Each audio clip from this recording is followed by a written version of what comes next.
बाबा सुभाणे न मामे उर्स वारी शादी में जेकरे चाचे बचल खान ॿ हथ झुमर जा हया असल नोटन जी बरसात थी वेंदी।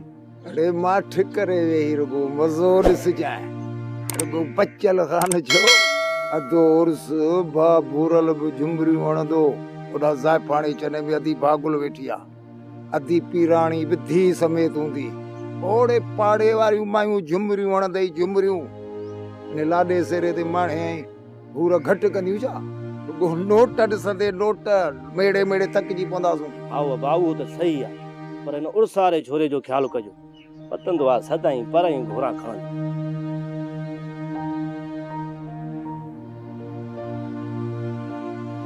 दियो जुमाणे जो भतांदो थी छा ये खबर फकीराणी जुमाणो पड़जी वियो। हाँ जुमाणो बि पढ़जी वियो ऐं अधी भागुल सूब लहराए छॾी।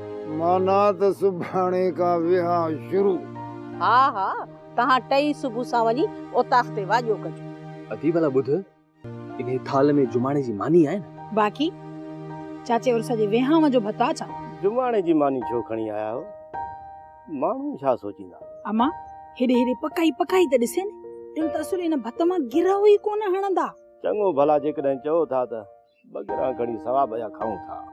फकीराणी अधे भूरल वारनि जुमाणो सही वॾो कयो। हा हा मंझण मुराद असल का बि कसर कोन छॾियूं हेतरी मानी बची पई अधी पीराणी थाल भरे असांखे बि ॾिना।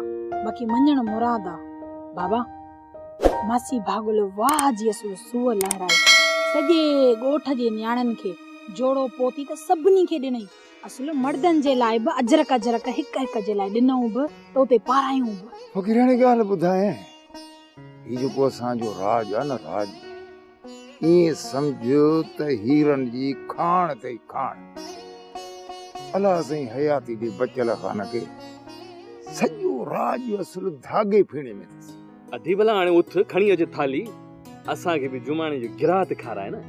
अमा उथी हाणे इन थाल मां कुछ गिरां गिरां ॾीन त को पेट भरजनि वो दीदियूं थाल में लॻी पयूं अथनि।